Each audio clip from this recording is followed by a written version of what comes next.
안녕하십니까. 제17회 제주 포럼에 참석해주신 여러분 반갑습니다.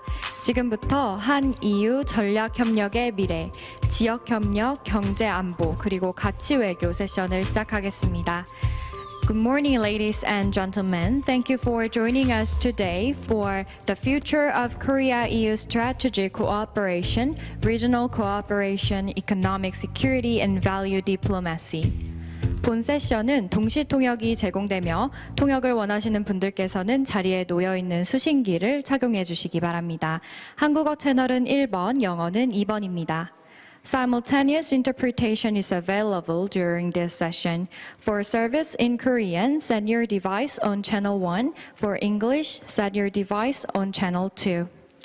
그러면 세션의 진행을 맡아주실 좌장님을 소개해 드리겠습니다. 좌장님은 전략문화연구센터 김창범 고문님이십니다.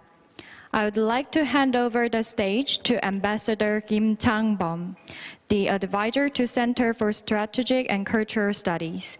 Now, ladies and gentlemen, please join me in welcoming Ambassador Kim Chang-bom.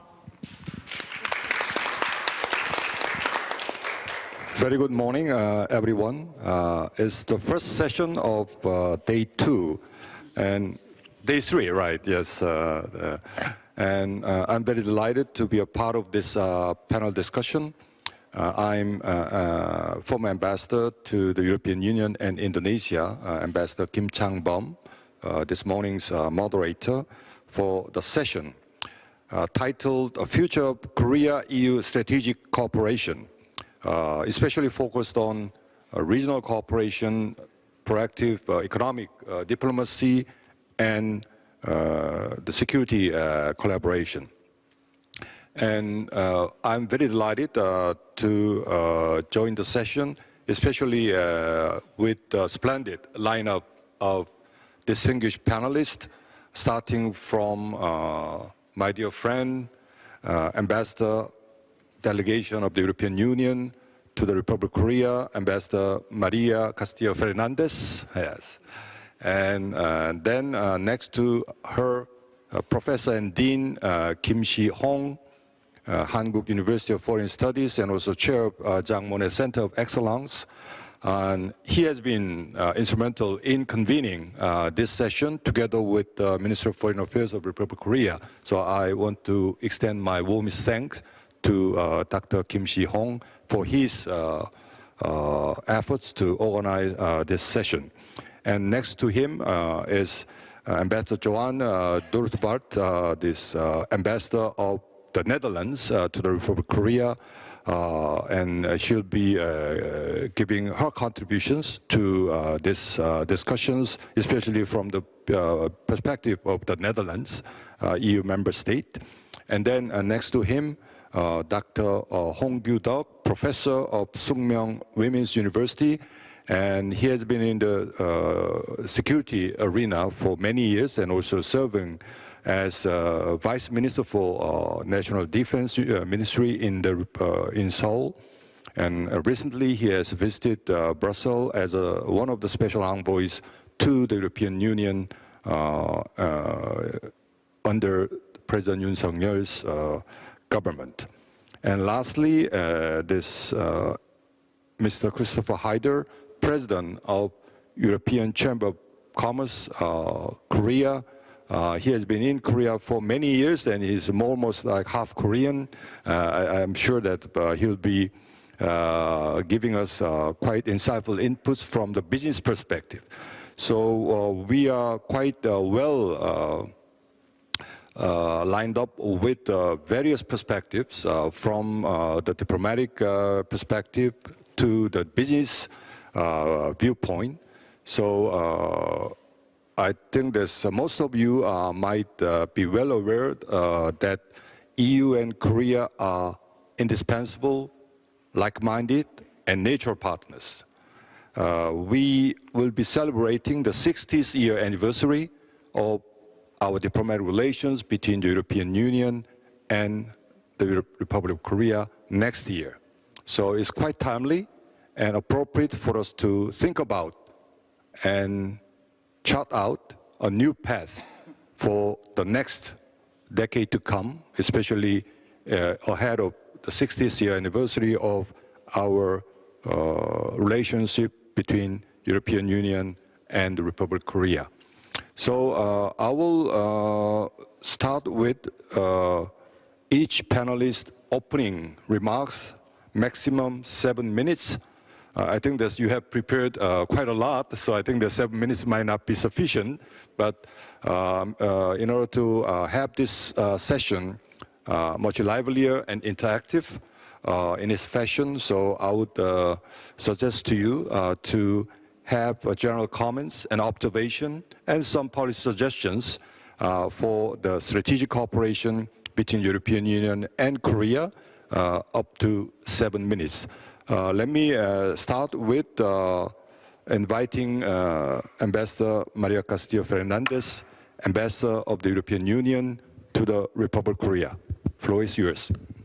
Thank you very much, Ambassador Kim, and a very good morning to all. I'm very happy to be here and to be able to have a very good, I hope, open discussion about what will be the path in the new geopolitical and geoeconomic context between our relations between the European countries and Korea.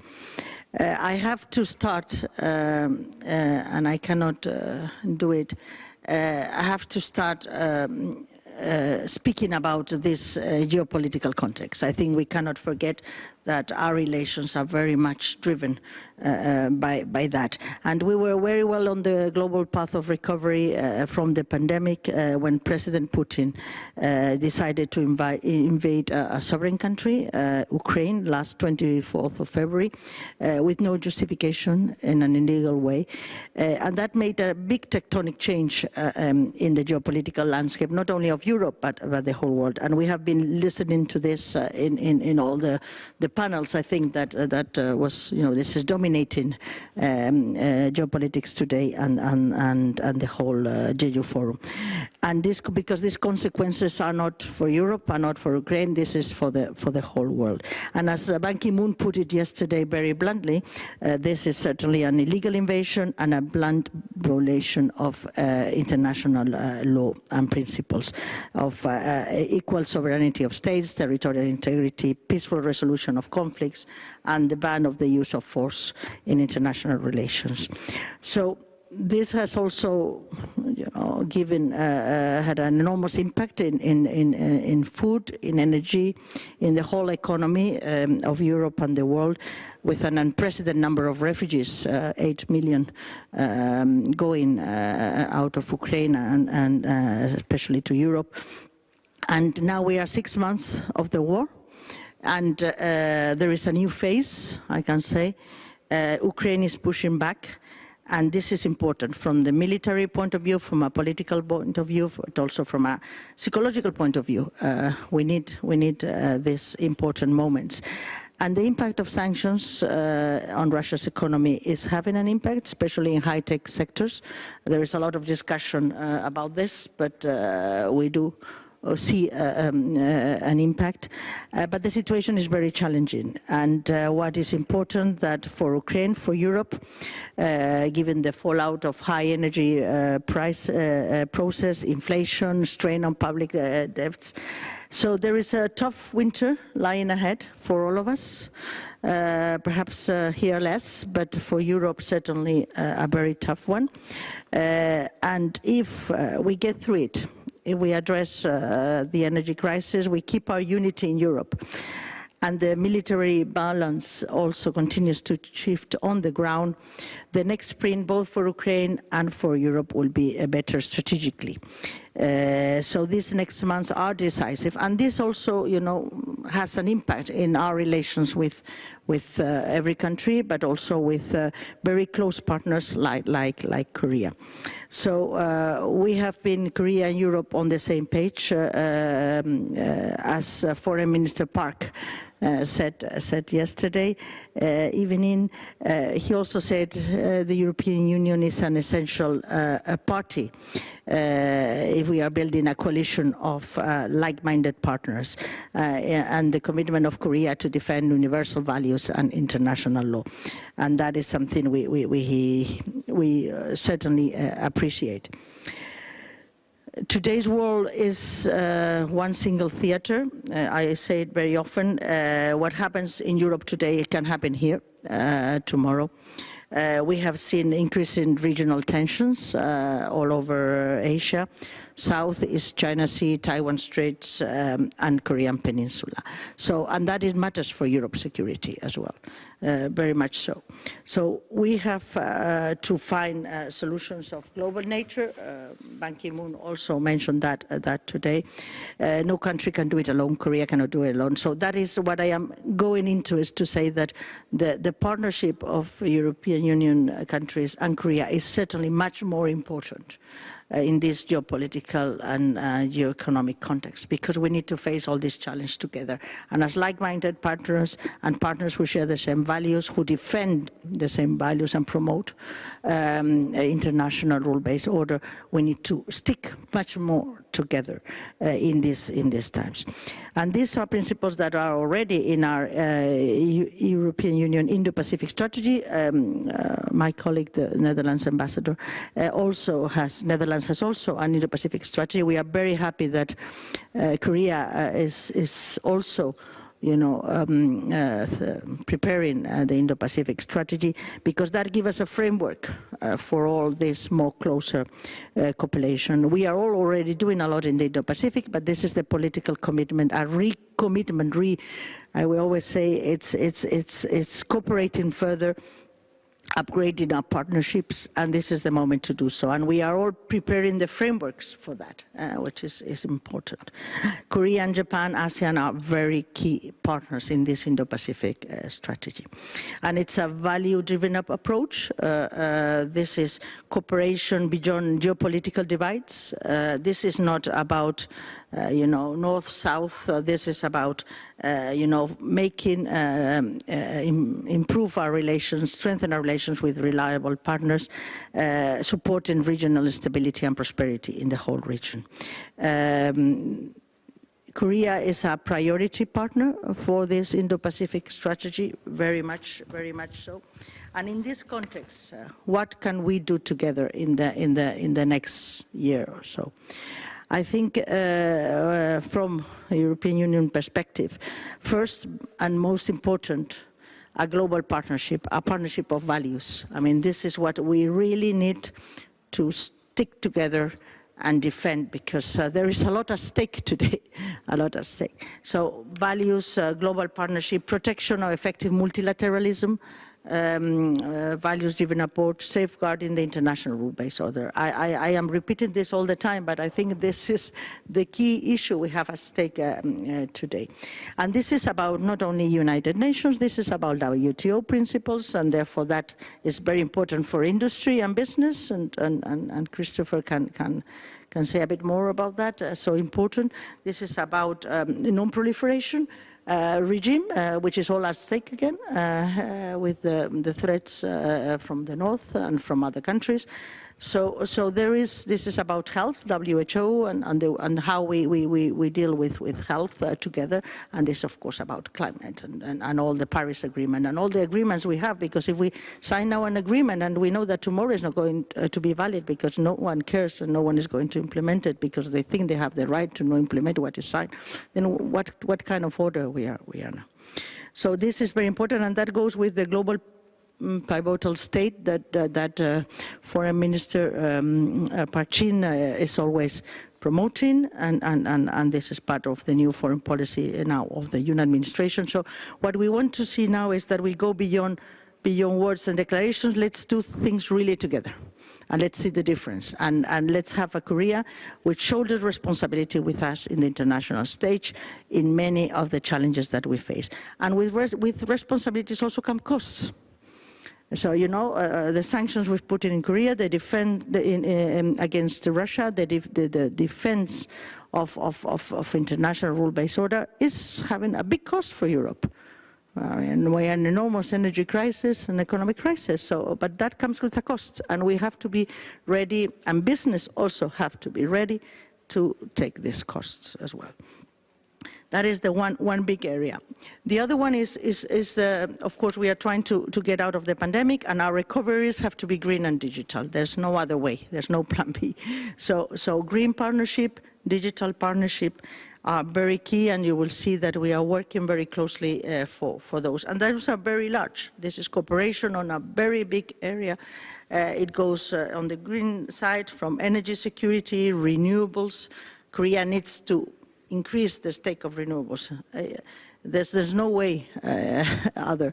The mix can be different, but you have to increase from 6%. 6% is nothing. It's very, very low. You really have to make the difference to go to more. Hydrogen, a lot of technology put on hydrogen, biodiversity, smart transport. Yesterday, we had the first ever EU-Korea transport dialogue in Seoul. And that was very important because this is about, transport has also to contribute to climate agenda. And this is about sustainable transport ways in aviation, in maritime, in road, all the efforts we are doing with electrification, automatization of cars. This is for our next generation, so very important mobility and transport sustainability. Digital partnership, important. Korea has an enormous technological edge in this. We need to work together on our technological and trade dimension, digital trade dimension, because there's enormous gap. And there is a lot we have to ensure, and that also means economic security, means reliable supply chains, and working together in research and innovation. Do much on research. We don't do sufficient in research and innovation together. With that, our third pillar, which will be our security pillar, is very important. Everything is now linked to security. We speak about energy security as well, very, very important. So the security part is key. We have more and more. We were here in the Seoul Defense Dialogue you had 2 weeks ago, a big presence of Europeans as well. We need to encourage and exchange, do more in military and defense exchanges. We have to do more in cyber, in maritime, in digital technologies.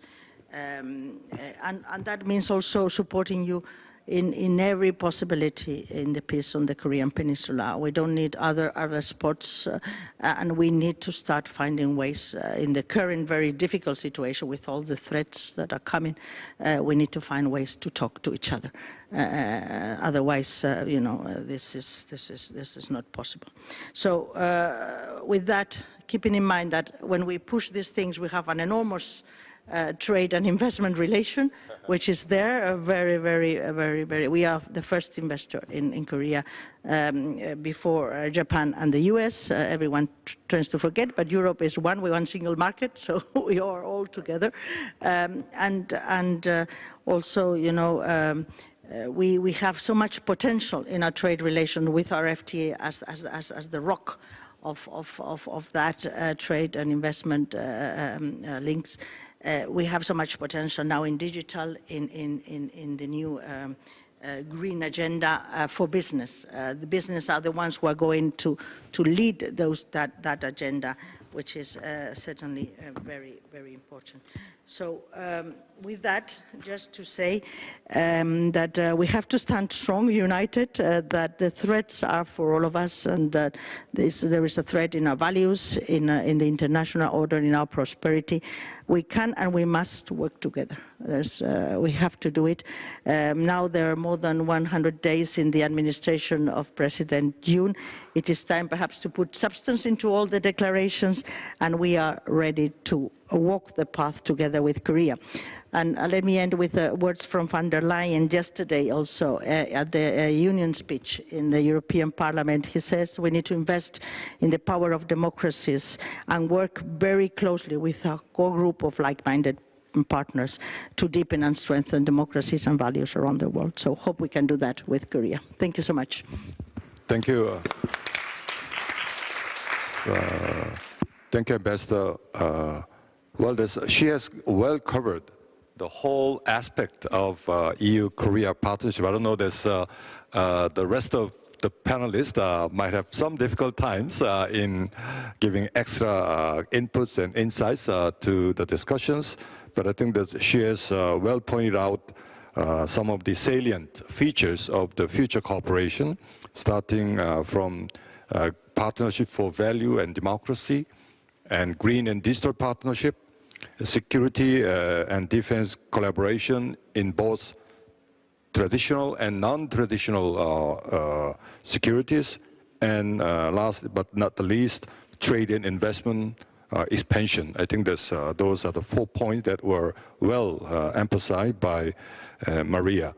And let me turn to Professor Kim Si-young. I think that you may give us some kind of extra inputs from the perspective of South Korea. You've been following up the whole evolution of EU-Korea partnership from academia, so I think that you are the right person to share with us what has been achieved and what can be done for more. Thank you, Ambassador.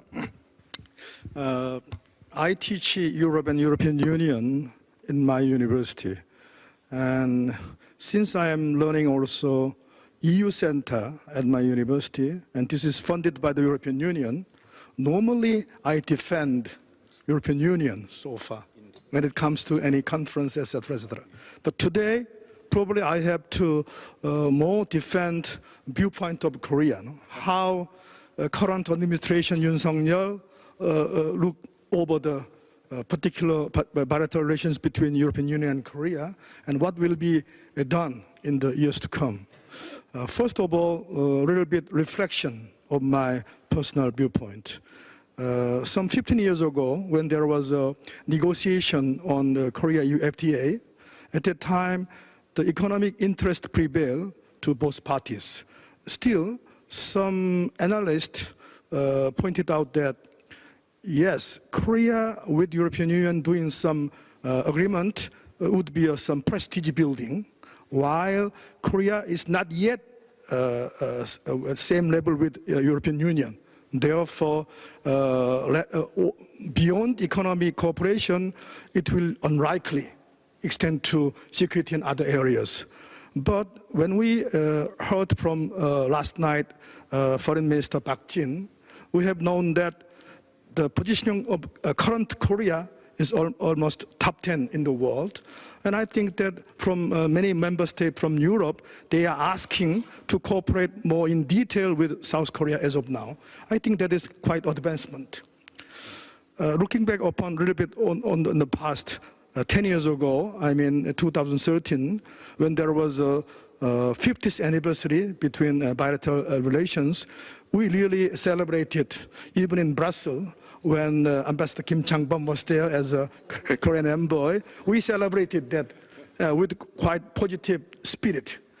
But unfortunately, as Ambassador Maria correctly pointed out, we are now facing quite difficult times, in a certain sense, a little bit world in disarray, in a certain sense, with this Sino-US competition and those aggressive activity of Russia toward Ukraine, etc., and energy crisis in Europe. Still, I think that between EU and Korea, we have to move forward, emphasizing leveling up our bilateral relations. I prepared some PowerPoint material, but I cannot handle with all these issues. But more or less, commemorating 60 years of next year, we are preparing a diverse event. What current administration, the so-called GPS, Global Pivot, or Global Pivotal State, really stand for us and for Europe, that I want to say something. And then, for some foreign observers, successive Korean government, every 5 years, they change everything, economic policy, foreign policy. But I think that is not true. You see my table here. During the past 2 decades, from Roh Moo-hyun, Lee Myung-bak, Park Geun-hye, Moon Jae-in, Yoon Suk-yeol, there are some evolutionary upgrade.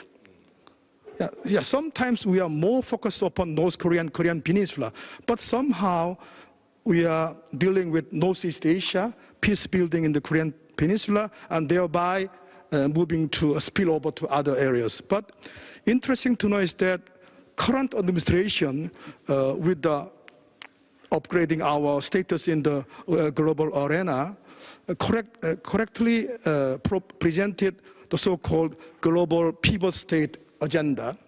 And also, Ministry of Foreign Affairs now preparing Korean version of Indo-Pacific strategy. So, in those discourse, I found that the essence is there. I mean, the former administration, Moon Jae-in, give more emphasis given to southern policy, new southern policy.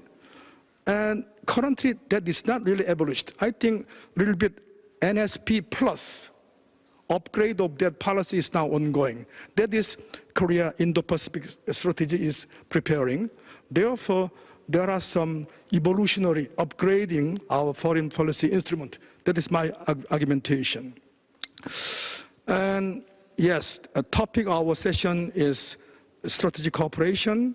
In particular, among key tasks, I found that 3 interesting areas which are highly related with European Union, which are co-prosperous regional network building, and among them, ASEAN and Indo-Pacific and EU is more focused upon, while other areas are a little bit secondary compared to these 3 areas. And with European Union, the current administration clearly focus upon economic security, dealing with, and digital partnership, and value diplomacy. That is the same, proactive economic security diplomacy. And finally, strengthening role of Korea as a global pivot state. So, our question is, how South Korea can handle with Indo-Pacific concept, because US and Netherlands and EU and Germany, France and UK already presented. What kind of strategy Korea can provide? Probably someone might ask that with North Korea, we have to focus on this issue. Therefore, we don't have any energy, any leverage to think about going through Indian Ocean and further. But I think that is not true. South Korea, as of now, we have some capacity to those activities. As Park Jin last night clearly denoted, that Korea should contribute more in the global arena. And also, former Secretary General yesterday pointed out that those sustainable goal issues and climate change, those targets should not be forget under this current turbulent and difficult situation. I think that is our rationale to do something in the years to come. So, I skip those many things. A new paradigm, because until 60 years we did a lot. For the years to come, we should adopt some new concept, because not only bilateral but regional global cooperation with the European Union is very much important. My conclusion, so future perspective. I think as a middle power, the bridge building role of South Korea is rather difficult for my understanding. Therefore, taking side is probably necessary, but with realpolitik, we also should think about our interest of our country. So with the European Union, somehow we need some more institutional setting up is needed, such as annual summit and more strengthening bilateral Korea-EU Council, as some wise men prepared a couple of months ago with Ambassador Kim Chang-bom. And I think that by 2025, we should modernize our Korea-EU FTA. applying some new changes, adapting to that area. And in terms of denuclearization of Korean Peninsula, I think still multilateral solution we need. So why not adopting some lessons from JCPOA, Iran deal? I think still we have to think about that area. And finally, to do better our bilateral relations, we need more mobility among generation, in particular way, the younger generation. Therefore, throughout Erasmus, and also from Korean endeavor should be more made on this area to do better for the longer term perspective. Thank you. Thank you, Professor Kim. I think that's really eloquently well captured the evolutionary path of the partnership building between European Union and Korea. And thank you so much for giving us a list of specific suggestions for the future cooperation with the European Union. I will get back to you later on with some more questions. And next, Ambassador Johan from the Netherlands. I think that's Netherlands, as was mentioned by Ambassador Maria Castillo-Fernandez. The Dutch government has also adopted its own Indo-Pacific strategy, and Netherlands-Korea relations has been prospering for many years, especially with the same objective of pursuing open trading policies. So that has made a good story for both of us. So the floor is yours. Thank you so much, Ambassador Kim. I think we already heard a lot about EU programs, and Maria already eloquently mentioned that.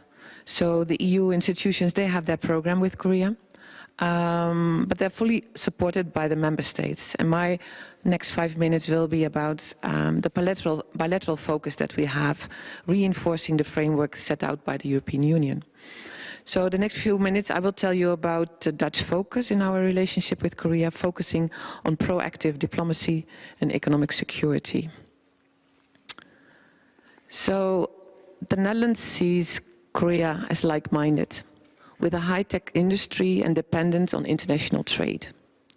We both need a stable global environment, security both on land and at sea, and the rule of law to thrive.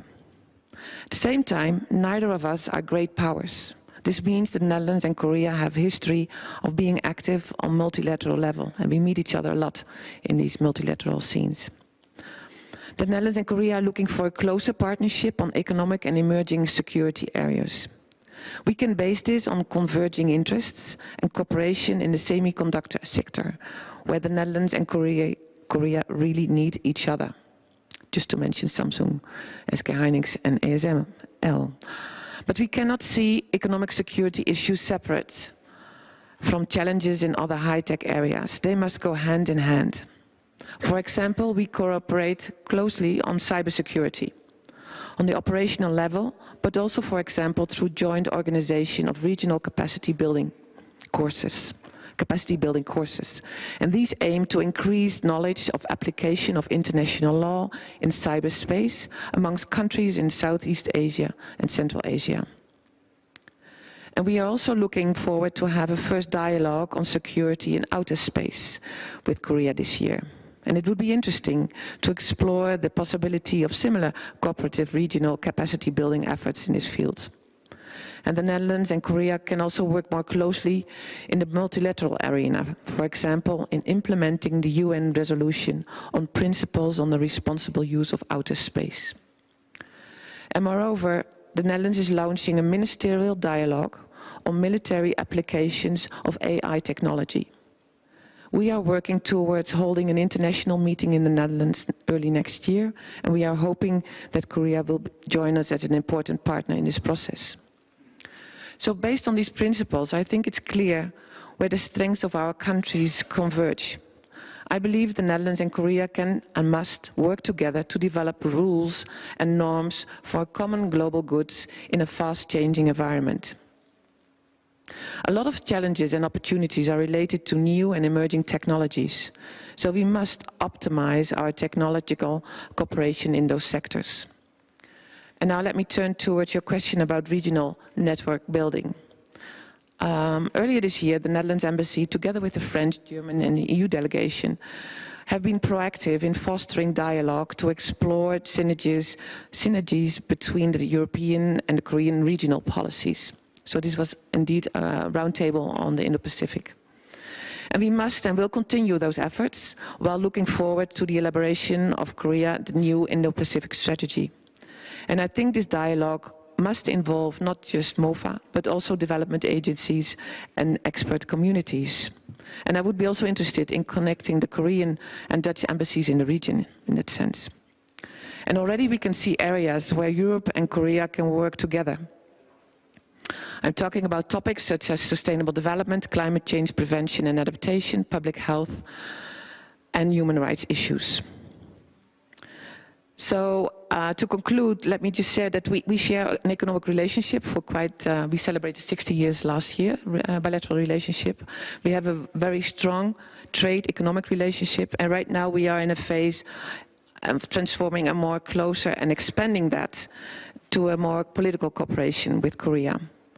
And on the topics that I just mentioned. And in that sense, we are enlarging right now our political department in our embassy, and also seeking strategic partnership with Korea with challenges relating to economy, security and technology as a key driver. And for this end, we really have planned also several visits. My foreign minister will come before the end of the month. We have our prime minister coming in November. We have our minister of trade early 2023, and hopefully it will culminate also in a state visit. So we really see a bright future together with Korea. Thank you. Thank you. Thank you, Joanne. I think you have quite a queue of VIPs to visit Korea from the Netherlands. I think there's a lot of work to do.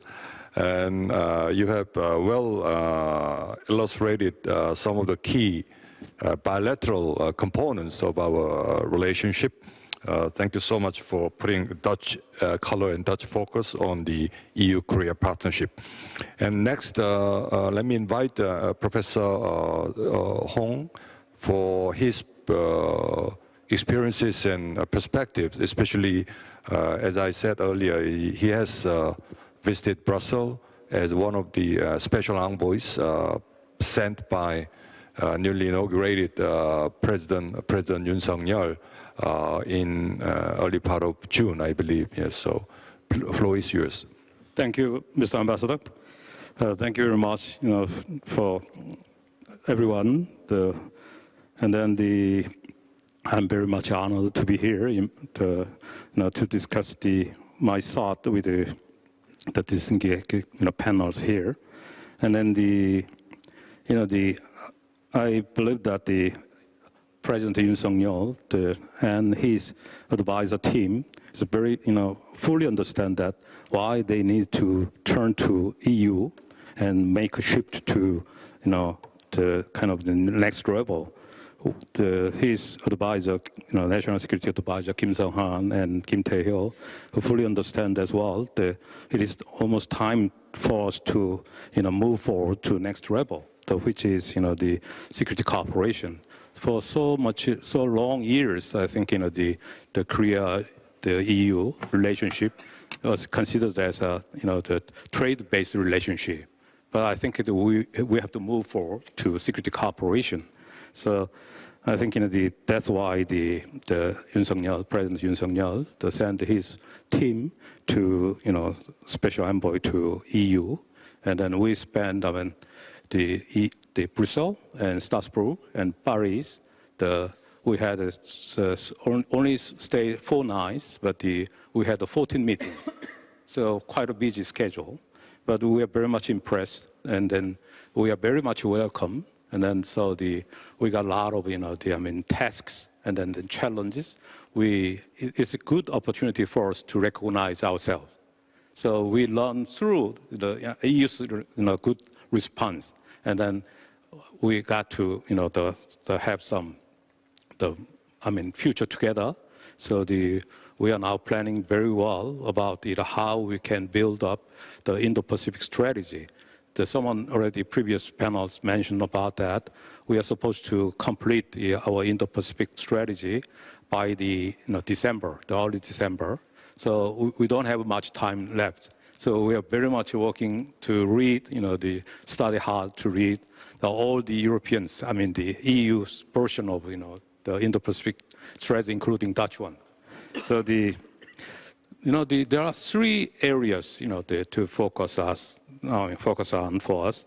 So first area is the security, cybersecurity. So this is very important, and then we're very thankful for EU, convening the EU cyber dialogue with Korea for so many years. So we learn a great deal.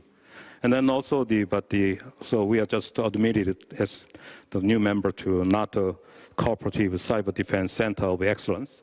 So we can deepen our, the exercise with the European partners. That is good, positive, element for us too. And then secondly, we try to expand the strategic, the partnership with the EU and NATO members through arms export. So there are many the media people that mentions about how much we export, but that's not important. The important thing is we try to be, helpful. So when the European colleagues or the partners need something, that we can provide. So that fast delivery, and then, that makes us very much confident and encouraged, because, we didn't thought that we can be any help to Europeans, but, we can deliver fastly, and then also we can do many things. So that horizons, open our horizons. So I think, with that, confidence build-up occasion, I think we will do much better than we have done before. So having said that, also, thirdly, the important thing is, we are focusing on crisis management operations. So we need to expand that. So because, I think, the Ambassador Maria de Castillo, the Fernandez, knows better than anyone else, but we've been asked by EU that to participate further and then engage further, but we never consider it, as because we've been always, occupied with the North Korean threat. But I think, from the new government to settle down, I think, we are looking for regional and then also global area for looking for some positive roles. So that's why I think we have to, we'll probably decide to engage further to like an Operation Atalanta. So we have participated since 2014. And the one good news is that when your predecessor, the Ambassador Leitner, visited, then the Joint Chief of Staff, at the time, Vice Minister and the Deputy Joint Chief of Staff was the Lee Jong-sub, Lieutenant General Lee Jong-sub. He is now becoming the Minister of National Defense, and he visited Brussels to understand why the EU still asks for some the increasement of our participation. So I think he fully understands the contexture, and then I think we'll probably looking for more positive roles, and then we are looking very carefully to analyze the strategic compass that made by the EU in 2022, and also we are very carefully read Brussels the critical major maritime routes Indian Ocean project, so what we call the Crimean, and then also we are participating in CCAT, the Southeast Asia Cooperation and training. So we are was trying to joining the Germany as well as the French to play a part of the exercise, and then also this summer we participate in the RIMPAC the exercise.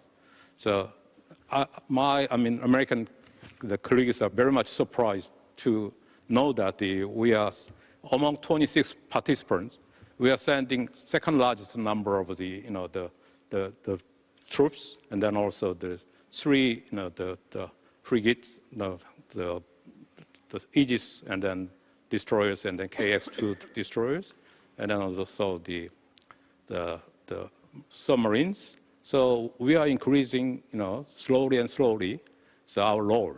So as the Dean Kim Shi-hong just mentioned, we don't know much about, the Indo-Pacific so far, but we dare to challenge ourselves and then try to increase our role. And then the interesting thing is when I visited, the French Parliament, the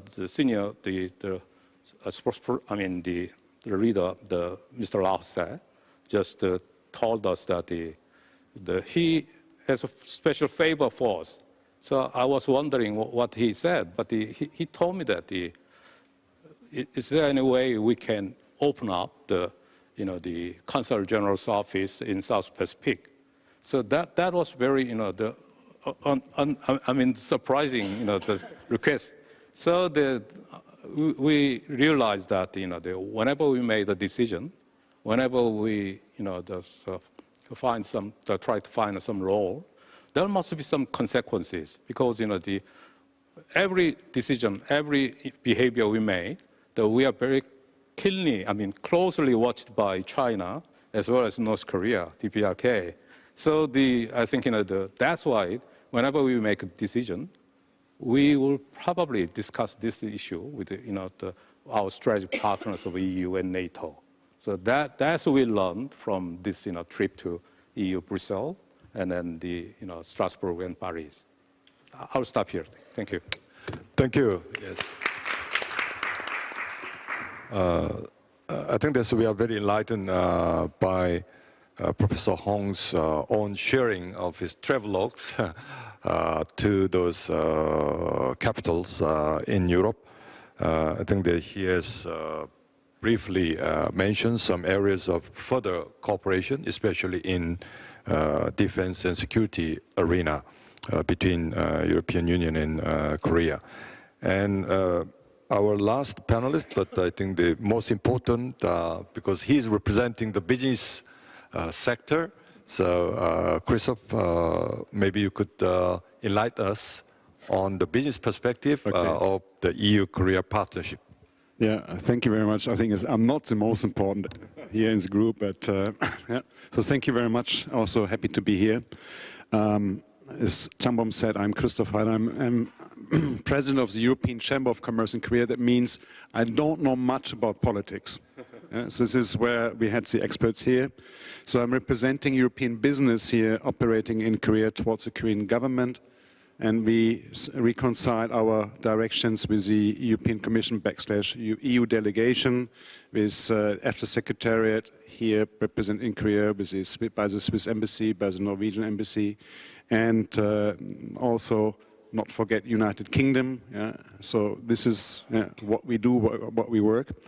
So politics is not really my expertise, so I focus more on business laws, but yeah, nevertheless, let me try to come up with something meaningful today. So yesterday at the gala dinner, I had the privilege to listen to Park Jin, the foreign minister. For me, what he was telling, or what he was mentioning in his speeches, was not really a surprise to me, but I was surprised with what self-confidence finally the Korean government actually is delivering a message, and the message is to play a pivotal role in the world. Yeah? So why is this, let's say, something what the Korean government should do is primarily, so Korea, I think everybody knows here that Korea is an economic powerhouse. Yeah? They're close to the G7. Yeah, I also hope actually that maybe Korea can become a member of G7 Plus or G10. Yeah? Let's wait and see. So Korea is one of the most innovative countries, etc. So, but yeah, the reason why I was surprised about this confident statement yesterday by Park Jin-is. So I came into Korea in 2010. First I was working for a company, and then in 2013 I changed from company to chamber. And I participated very often in conferences. And when speakers from Europe or from overseas requested, let's say, a more leading role from Korea, you could very often hear that a speaker from Korean ministry, from Korean association said, sorry, we cannot do yet because Korea is not yet a fully developed country, or Korea is a highly developed developing country. Yeah, so they were always comparing Korea with Europe and said, guys, we are not yet there. We cannot yet play an active role as what you want us to do. And so I'm now very happy that this government really communicates the will and the intention to play a more pivotal role on the global stage in policy making. So the EU and Korea have very close ties. So next year, I think was mentioned a couple of times already, we'll celebrate 60 years of diplomatic ties. But also I think the Swiss will have something, a similar anniversary next year. The trade volume is outstanding, has developed massively, let's say, during the last decade. So we have an EFTA-Korea FTA since 16 years, we have an EU-Korea FTA since 11 years, and we have a, let's say, a UK-Korea FTA where renegotiation, I think, are expected to be closed this year. Also, very clear, so the companies, the European companies here are the biggest foreign investor.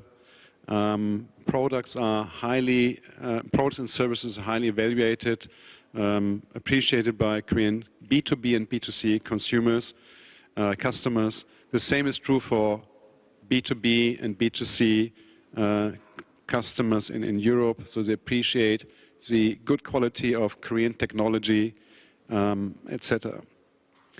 Also very clear, and this is actually how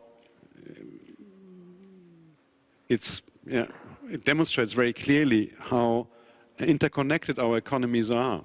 So there are many European products which cannot do without Korean components. The same is true the other way around. So we are interconnected, and I think this interconnectivity in terms of economy is a clear sign that actually, yes, regional trade might become stronger, but global trade is still a very important part, and we cannot just focus on let's say, on regionalization.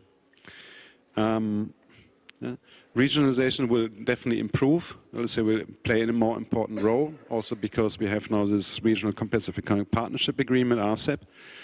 But as I said, so we have, Europe has strong points, Korea has strong points, and it would be a waste of resources, a waste of knowledge, a waste of quality if we would not further focus on strengthen the economic ties between Europe and Korea. In terms of, let's say, industry policies, so I'm very much interested in the Indo-Pacific strategy from Korea. So also the EU has published this already. I think actually again there was something happening on September 16 last year. Yeah, so I think we have kind of anniversary now. Yeah? Where I think the Commission came up with a more fine-tuned interpretation of the Indo-Pacific strategy. So I wish that the EU Indo-Pacific strategy and the Korean are future outlooking, so more visionary, taking a lead, a global lead, for not only for the EU and Korea itself, but really to make an impact for the whole world. I think so. If we are going towards a defensive, let's say, strategy where we try to protect our status, this would be the wrong way. So we still have the economic power, the innovation power to shape the world, to shape a new global order based on international standards. So this should be positive, outlooking, and I hope that together we can achieve more what we have achieved so far. Let's say maybe I skip this one. Yeah. So the reason why I mentioned that I'm not a political expert is because, from my understanding is that governments, they shape the framework in which business is operating. And so we believe, we fully support governments, the EU, the European Commission, the Korean government, because we believe in the wisdom of the policymakers to come up with good policies. So business will fill the space in this framework. We will operate here. So the closer the ties between European and Korean companies are, the closer the ties between Europe and Korea will become. And so I wish that actually that we will see even more interaction between Europe and Korea, not only on business but also on political side. So I wish that we will see more interactions. I think was also mentioned a couple of times here. Yeah, so Erasmus program, for example, is something what we need, but also high-level visits. So very happy that the Dutch are so active here. Yeah, I also hope that we will have EU-Korea summit this year here in Seoul. Yeah. From the business side, the only request what I have is actually that Korea and the EU is shaping a landscape based on international standards, because we are wasting so much time, so much money, so much resources for double certification, for double testing, etc. So we cannot bring state-of-the-art products into Korea because the rules are different, and the same applies to Korea. But if we reach this one, and I think Korea and Europe has the power to push for more international standards and transparency, then we will succeed and we will increase further the economic relations between our both countries. Thank you very much. Thank you, Christoph. I think that you have really well kind of made contributions to the business kind of environment improvement between European Union and Korea, especially from the EU Chamber's perspective. And we have about 20 to 23 minutes left before concluding the session. So I would like to pose one each question to the panelists, very brief one. So I would like to allow about 2 minutes for the response. There are two basically thematic questions. One is Indo-Pacific strategy. I think there's Ambassador Maria Castillo-Fernandez has mentioned that Korea is regarded as a priority partner for the European Union in its own Indo-Pacific strategic implementation, and Korea is now drafting its own version of Indo-Pacific strategy. So maybe to Maria and also Professor Hong is a security expert, maybe a bit elaborate on what could be the most realistic, pragmatic, and achievable kind of the areas or the programs that we could chart out for that Indo-Pacific strategic coordination. And then for Dr. Kim Si-hong and Joanne, I would like to ask both of you about how to improve mobility and innovation coordination. I think there's, since Dr. Kim has mentioned to promote mobility, especially amongst and within younger generation, that's quite essential for future partnership. So I think there's both Joanne and Dr. Kim might touch upon those issues. And lastly, for Christoph, I think there's you have briefly mentioned some of the points that are necessary for the improvement of bilateral kind of trade and investment relations. But Professor Kim has mentioned that modernization of EU-Korea FTA would be one of the kind of the suggestions for future partnerships. So what is your view and perhaps the European companies' kind of observation on that? So let me start with Maria then. Thank you, Chairman. Very briefly, I mean, it's clear if you read, it's not very long document, the EU Indo-Pacific strategy. There are very clear, detailed, practical actions to take. As I mentioned, the digital partnership is there, and that is what we are going to prepare for the November summit. The green partnership is there, which means, as I said, much more cooperation and exchanges and business opportunities in all the areas that I mentioned before. That is really two very concrete. There is also a third concrete on health. After the pandemic, we also have to look at possible preparedness for future pandemics, for future threats coming from health. So there is quite a lot of crisis management and prevention that we have to do there. And it's important that our institutions get together and start speaking. So those are three concrete. And then on the security side, Professor Hon was mentioning it himself, we have to see more joint action from Korea into the missions of the EU around the world.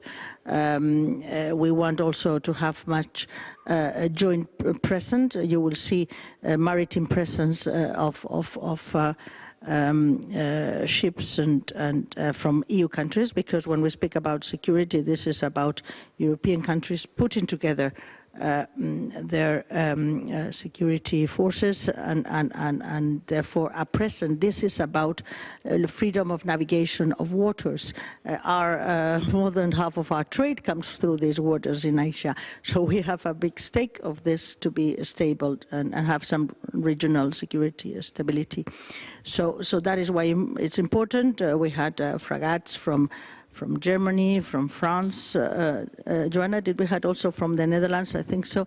Even when I was posted in Malaysia, we had a Spanish frigate in Malaysia. So, what are they doing here? Well, they are doing because this is, waters for everyone. Freedom of navigation is very important for us. So if we can extend military and more regular military and defense exchanges, and the Seoul Defense Dialogue was a clear example where we had all of us and member states came in big force. They are interested to speak with Korea. And cyber, a very big area. Thank you. Thank you, Maria. And Professor Hong? Thank you. I fully agree with you, what Ambassador Maria Castillo Fernandez mentioned, that if I add up a little bit further, I think we have to be very careful when we made a strategy. We should not be too specific. I mean, we have the vision, and then we have a kind of the holistic approach is very much needed. But my kind of worry is that every department made their own.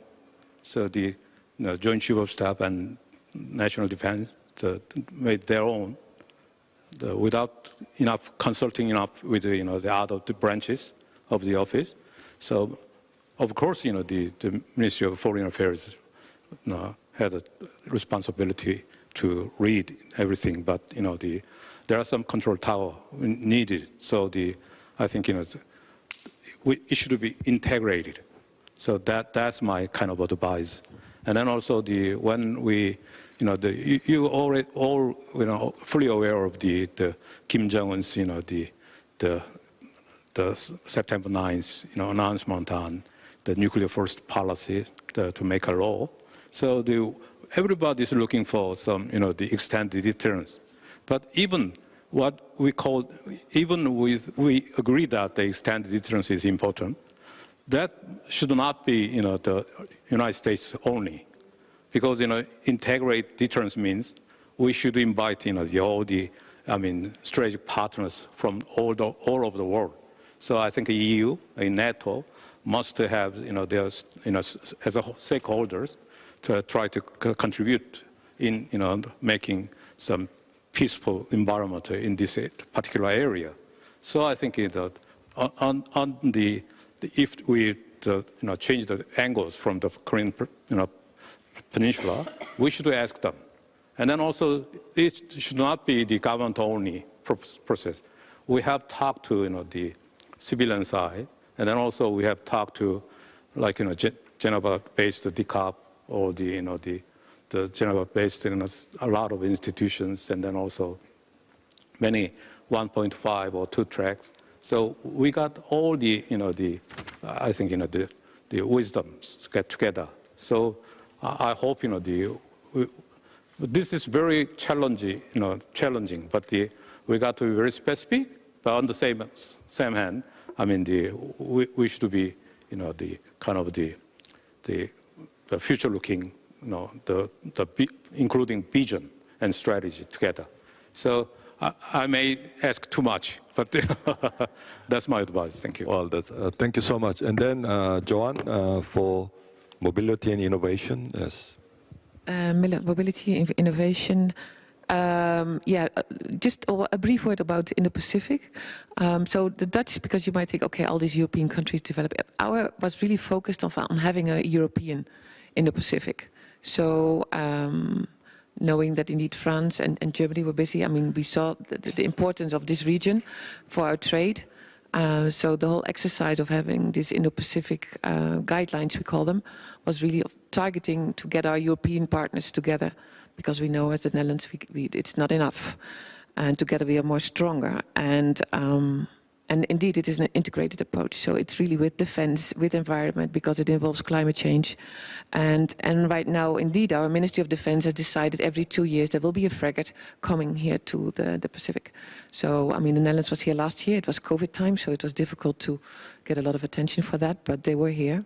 And it's a long distance, and it's a lot of money involved, but they really want to show that, indeed, freedom of navigation, all these things that you have to show that you care about that. About mobility and the younger generation that you mentioned, we see right now there's really an increase of an interest from the younger generation to study in Europe. I mean, the number of Korean students right now in the Netherlands really has gone up. Looking to the future, I think if we want to promote that, I mean, it would be very essential to have English, because we see the students struggling with English. If you want to study abroad, it's important that you speak English fluently, and they're not, I mean, the confidence is there right now in the government to speak up and to play that role in the world. For the youngsters right now, I think it's very important to focus on English also in the school. I mean, that's just a suggestion, but it would help, I think. And that also helps to improve mobility. I mean, we have, I think it's free right now. With COVID behind us, I hope mobility is going on. Infrastructure is there, and we work closely together. I mean, the interconnection is there, and the programs are there for the youngest. So we have Horizon, so on innovation, it's a very important program that also the member states work together, and Korea is playing a big role in that. Erasmus. So there are a lot of programs, European programs, that the Dutch are also supporting to take that forward. So thank you. Thank you. And Professor Kim? Thank you. I also want to add a little bit on Indo-Pacific, because in my presentation materials, I emphasized that different from Europe, which have a long tradition of so-called strategic culture. I mean, best opinion sharing among experts, but also more make public to make this strategy. One good example was the 2016 EU global strategy. Even asked to the Asian expert to express some idea of that. Unfortunately, Korean expert was not included, but Japan, India, Singapore, China was included. Therefore, when making Korean version of Indo-Pacific, I think more best consultation and even to sharing ideas, more people will be needed. That's my personal opinion. Regarding mobility and innovation, well, as Christoph just mentioned, finally Korea declared something, delivering something message. No? Before, Koreans were very shy to say something. Now it's the Korean say something. I think quite similarly in that way. No? You know, when I was studying in Europe, I mean 40 years ago, Europe was something we have to learn from Europe, okay? And by that time, Europeans didn't expect anything, something learned from Korea at that time. But last semester, in my class, among 40 students, there were 15 French students, 10 German students, and 3 Spanish, etc., etc. So I feel like I am professor of European University. This implies that now from Europe coming to Korea. That's very interesting. It was before not thinkable, but they are coming. In the past, we Koreans went to Europe, I think most quite good quality students, including me. But in these days, good quality Korean students do not go Europe. That's an issue. So how to promote, for the longer term perspective, our bilateral relations, good quality students should go to Europe for longer future. Some 20 years ago, Japan Foundation director of Korean office visited my office 20 years ago. He asked why in these days, I mean 20 years ago, why Korean students didn't go to Tokyo for their study.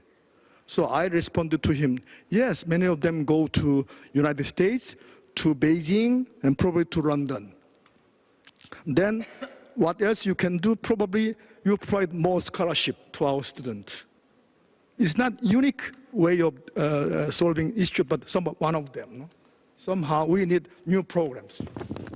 In that way, accommodate. And also mindset, because sometimes they don't look at Europe as it's always US. Europe not as being taken granted, but yeah, to figure out more. Yeah. Thank you. Thank you. I think that's very encouraging, but at the end, I think we have some homework to do, yes, on both sides. And Christoph, yes. Okay, so I have a new topic. It's about FTA modernization, as understood. So actually, the FTA, all those 3 FTAs are good. Yeah, so the EFTA Korea FTA, the EU Korea FTA, and the UK Korea FTA. But nobody is perfect, and so this is also true for the FTAs. In fact, so I joined the chamber in 2013, as I said, and since 2013 we are requesting or recommending to the Korean government, to the European Commission, to the EFTA Secretariat to modernize the FTAs. So 2013 is now 9 years ago, and we never could get a positive reply by none of the economic partners. So it means that if you just imagine, so the EFTA Korea FTA was, let's say, signed or went into effect 2006. So part of the FTA mostly were written in 2003, 2004. Yeah. So if you go back in your imagination how the world looked like when you were there in 2003, 2004, the world looked very much different. Yeah? So I think we had not wireless microphones, yeah? We had no smartphones, there was no YouTube, there was no Skype. Yeah? Plus. And so if you look for, let's say, in an FTA about digital trade, yeah, we find maybe 1 or 2 sentences, but not more. Yeah? The EU Korea FTA was the first FTA of a new generation, but I think nowadays we cannot say this anymore for the EU Korea FTA. Still pretty new, but 11 years old. Yeah, so we have other FTAs which are more modern nowadays. Yeah? For example, 2010-11 sustainability was a topic, but was not a main topic. Yeah? This is just about some comments about the FTAs. Yes, we think there's a need to modernize. The problem only is that it's not that easy for governments to convince, let's say, the members of the parliament, because FTAs needs parliament approval.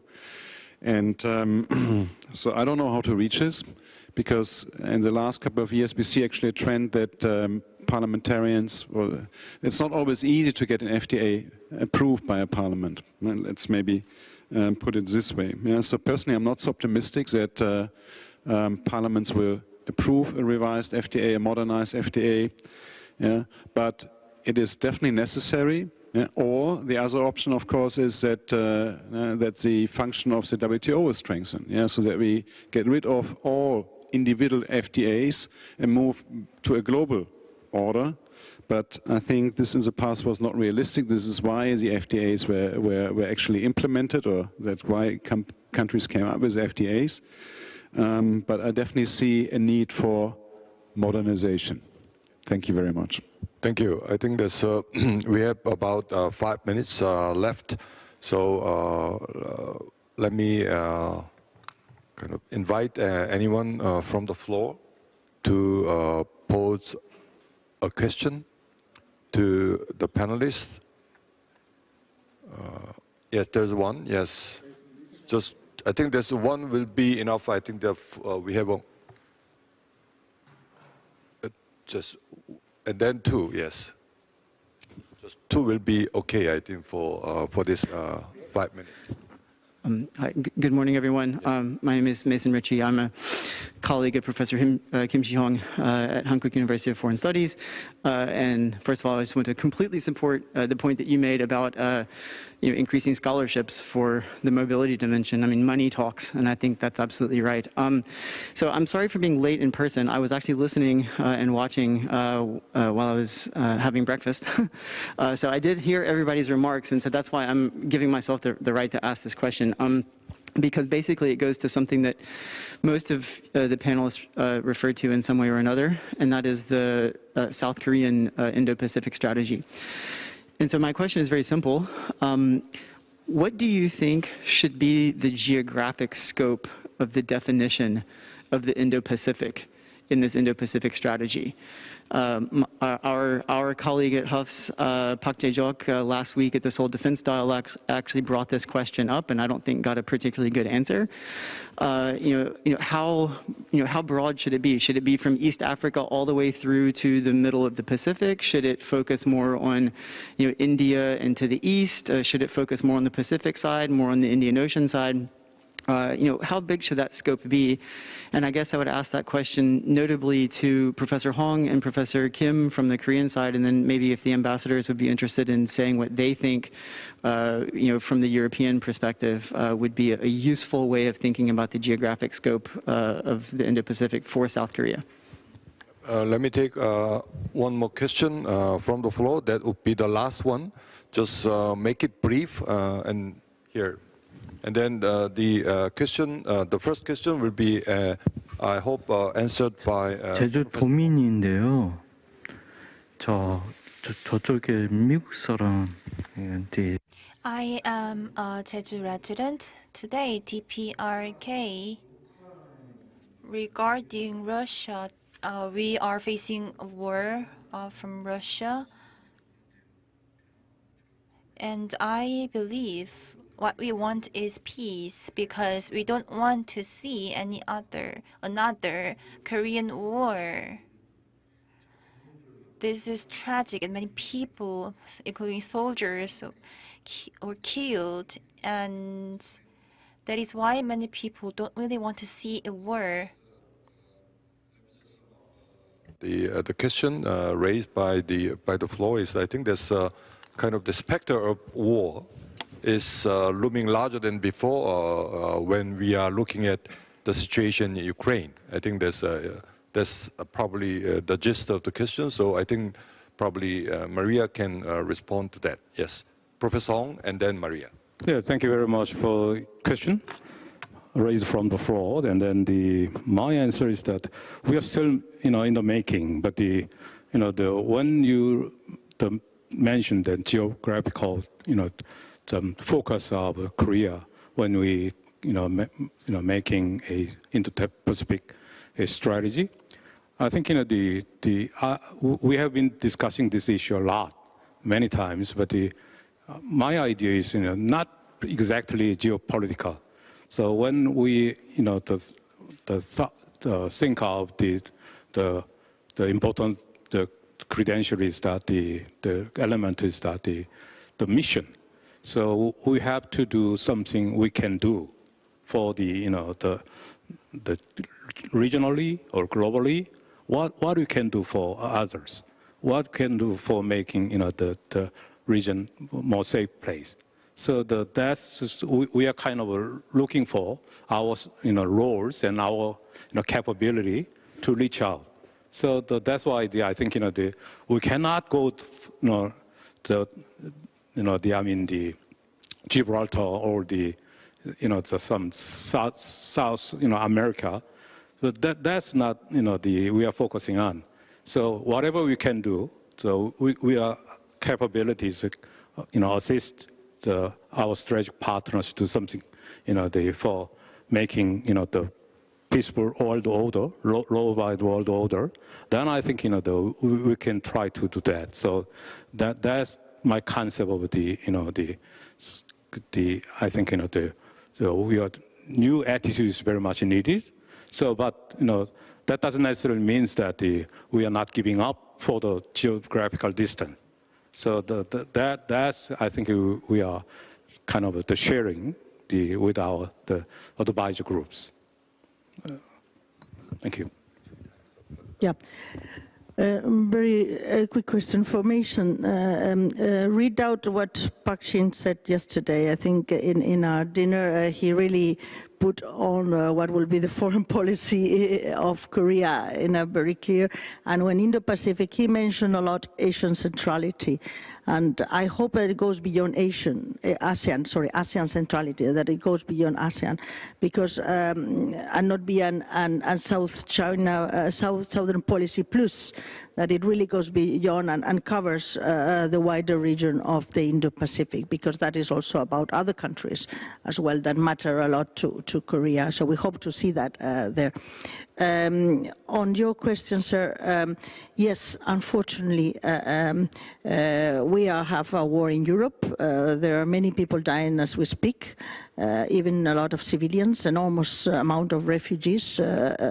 And that's why we all have to really, and we don't want to see war in the Korean Peninsula. The war in Ukraine is completely unjustified, unprovoked, and illegal, and we don't want to see that here. There's no justification for a war in Korean Peninsula. But we need to keep up and promote international rule-based orders, our values, because without that, countries cannot live together. Thank you. Thank you. I think this time is up.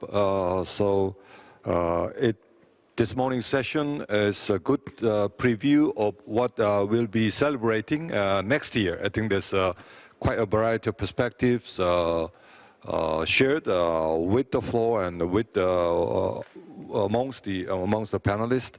And thank you for joining us early in the morning. I think this quite insightful and informative session, especially ahead of the next year's celebration of the 60th year the dialogue, diplomatic relations between the European Union and Korea. And let me invite all the participants and people from the floor to send a warm round of applause to the panelists.